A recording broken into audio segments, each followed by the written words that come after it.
Located just an hour from Calgary, Canmore, Alberta is the perfect spot for anyone to call their mountain first town.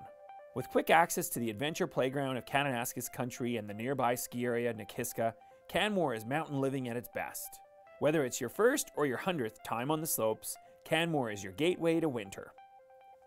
Powder Matt meets some new friends over at Nakiska, including Gico, a newcomer to Canada and his first time ever on skis. I'm here with Gico, who is here for his very first time. And anybody can do this sport, and anybody can get out here. Look at the smile this guy's got on his face. Yeah, I feel excited. So. He's loving it. What's it like being out here for the first time? Well, I'm from the Philippines, and I've been here for a year and a half now. I haven't experienced snow, but at the first time I saw the mountains, oh my God, I feel like a kid again. I like sports pretty much, like any kind, and this one's totally new to me, so it feels like awesome. At first, feeling nervous. Now I'm totally like excited to go downhill, to go have some fun, and that's pretty much it. Describe what it felt like once you started going faster down the hill. What did that feel like? Oh, it feels awesome. Like I like the rush feeling, like when I'm adrenaline rush. It feels weird at first, like you're going, I don't know if you're going to fall or not. You're gonna fall into snow, so that's not bad. It's soft. When I made it down, like, okay, I'm the man. I can ski. I'm a skier now, so that's pretty much it. Man, it was good fun. Thanks, man. I appreciate it. Not to be outdone by Gico, Matt makes for a mountain first of his own and learns how to snowboard. So how do I determine which foot I have forward? Oh, that was easy. A mountain first for Powder Matt, snowboarding at Nakiska. I couldn't have done it without my pal Alistair here, the big time snow pro. He makes it happen. For me, really cool experience, totally different than skiing. But you know what? I found it amazingly easy. So people should take a snowboard lesson, right, Alistair? Tell me a little bit about that, because that helps people get through their fears. And Yeah. Certainly taking a snowboard lesson is always going to help you learn to snowboard. It's not a very obvious progression necessarily if you've never snowboarded or skateboarded or anything like that before. So it definitely helps you taking a lesson. And they'll talk you through every step, take you bit by bit, hand by hand, until you can get everything right, and then you put it all together. It's fun, it's an outdoor activity, beautiful scenery, lovely people. What more reasons for those can you want? My top tip is do it, learn with a smile on your face, okay? It's meant to be a fun sport, and if you're not having fun doing it, if you're taking it too seriously, then that's half of the whole thing to cut out, you know? Give it a go, get committed and have fun doing it, and you'll enjoy doing it and you'll learn faster. Nakiska was built to host the world. It was the alpine venue for the 1988 Winter Olympics, and you'll experience some of that heritage in the names of the chairs: bronze, silver, gold, and Olympic. Graduating from the beginners area and into a bit more of the steeps and deeps, Matt clicks in with Carmen to score a mountain first for her, a run through the new Monster Glades. here I am with Carmen up at the TELUS Ski Cellar Nakiska Ladies Day program, and this looked like so much fun. You rocked it out there today. Thanks. So Yeah, how long have you been doing this for? I actually learned how to snowboard last year, beginning of February, on a Ladies Day. I figured it was a great way to actually get out on the mountain. You're not intimidated by any guys around, and you can kind of do your thing and actually learn, not learn your friends' bad habits. I want to improve, so definitely any instruction that I'm getting from Barb, you know, the snowboard instructor, she's amazing. She's always trying new things, and so you're kind of thinking about what she's saying and thinking about, you know, not falling on your face because it gets a little cold. If you had a couple words to say to really describe the ladies program at Nakiska, what would you say? I'd say it's encouraging. You know, every time you come out here and you have an amazing day full of, you know, fun and learning, you leave at the end of the day and you're like, I can't wait to go back again. I want to go again and again and again, and it just kind of reinforces the positiveness of learning and experience. Not everyone's mountain first has to happen on a ski hill. Why not check in with Mad Dogs and Englishmen for some canine adventures? How do you train your dogs so they work so well together? Well, that's a lot of work. It's time and effort putting into the dogs.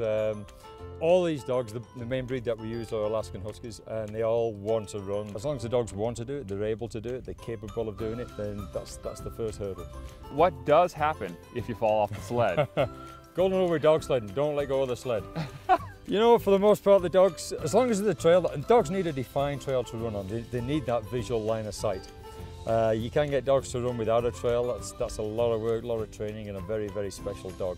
But for the most part, as long as they can see where they're going, and that's our part. We groom them, we put the trail in, we educate them to stay on that trail. It's a wonderful experience for everybody, a real Canadian experience. I've always said to my clients, you know, this is your tour. You can be involved as much or as little as you want. If you want to sit back and just take pictures, absolutely. If you want to assist us with some hands-on hooking up dogs, harnessing dogs, absolutely, it's your tour. Okay guys, got a deal. Got a deal for you too, okay? So if you guys get me there quick, I'll get you a big juicy steak. Steak? Are you guys into steak? No? You guys are vegetarians? How about an energy bar then? Off the mountains and into the town of Canmore, Powder Matt experiences another mountain first at the Paintbox Lodge. I'm here with Sara, Renner, Olympic legend and owner of Paintbox Lodge. The Paintbox Lodge is a small hotel. We have 5 rooms and suites right downtown Canmore, and it really does feel like a home, and it's a little oasis. Nice post and beam structure, and we serve lots of great food for breakfast and have cooking classes, and it's a sort of a base camp for you name it adventure in the Bow Valley. We really wanted to have what's important to us here. We have local artists come in, and it's a community gathering space also. So I think we're lucky, and we know we're lucky, so we like to share that with other people too. I may have a first here happening right now, another one. What would that be? Matt, I think for the first time I'm going to put an Olympic medal around your neck. That would and be, you don't even have to sweat for it. That would be an incredible mountain first. Congratulations. Canada's easiest medal winner. There's just so many variations of restaurants, and it's a high level of cuisine. We're trying to provide casual dining, but with a premium product. We grind all our own meat in-house. We make all our own sauces. So we're really trying to do what you'd see at a lot of fine dining places, but done in a casual way where you can still enjoy a beer, a couple glasses of wine, louder music, more of a vibrant, fun environment to have dinner and have some drinks in. Duck nuts. It's actually a duck confit and risotto ball, but we want to be fun and casual, so you don't call them that, you call them duck nuts. And they're fantastic, and people love them. Not only are we doing lunch, dinner, happy hour, everything else, we're trying to add another element to Canmore as well. We have live music twice a week with bands on Thursdays and Fridays, and then Saturdays and Sundays we do DJs as well. Duck nuts for you? Wow. Oh my God. Who would have thought duck nuts were so big?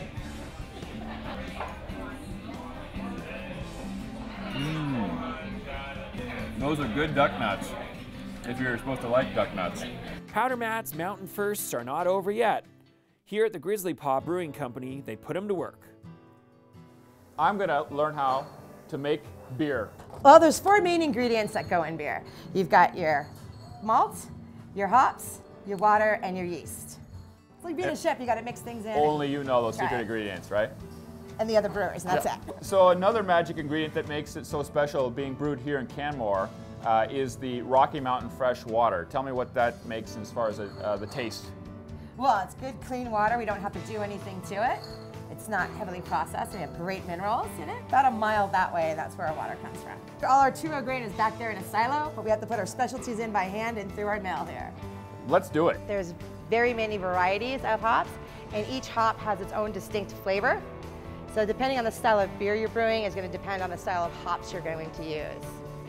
Towards the end of the boil, you'll put some more hops in for flavor and aroma. And the hops also give us our bitterness, which balances out the sweetness that's naturally present in beer. All right, Darren, now that we've made this wonderful beer, it's time to explore a little bit more about it and taste it. But I got a question for you first. Shoot. And I'm wondering, it's all these great names. So tell me about the names behind all the beer. A lot of our names are derived from our local beautiful scenery here. Rutting elk is basically, in the fall, it's a male elk in heat. Now obviously we have a few bears kicking around in Canmore, Alberta, so we named a little grumpy bear Honey Wheat. Do you think I'm a grumpy bear or a powder hound? Matt, you're a powder hound kind of guy. You know, Canadian beer is stronger than American beer, right? Correct. Do you tell them that? Or we insist on it. Or do you just let them hit the floor? Perfect Thank pour you very much, there, Matt. and I've got my powder hound for Powder Matt from Darren at the Grizzly Paw Brewing Company. Cheers. Powder Matt hits the streets of Canmore to learn what makes it on the Mountain First wish list. Well, I've never gone snowshoeing around here. I think that would be pretty fun. Ice climb. Yeah, I haven't gone ice climbing, that I would love to do. Skiing. We're gonna go skiing tomorrow. Snowshoeing. I haven't got around to it yet. I don't know. Skiing. I'm Brazilian, so it's my first time in Canmore. I haven't been tanning in the winter time in mountains. Whether you want to tan, ski, or snowboard, Canmore is where it's at. And I'm doing the Garrett maneuver, emo. This is called night emo. You probably you're not going to hurt yourself or you know, come across any fears or anything like that. Someone's just crashed behind me. Yep. Yeah. All right, let's go. That dog totally just puked. Okay. That dog just puked. When you get done with learning how to ski, you go like this, and you shimmy this way, and you shimmy that way, and Keep those legs loose. And then in your mind, you're in mountain time. You're in mountain time, dude.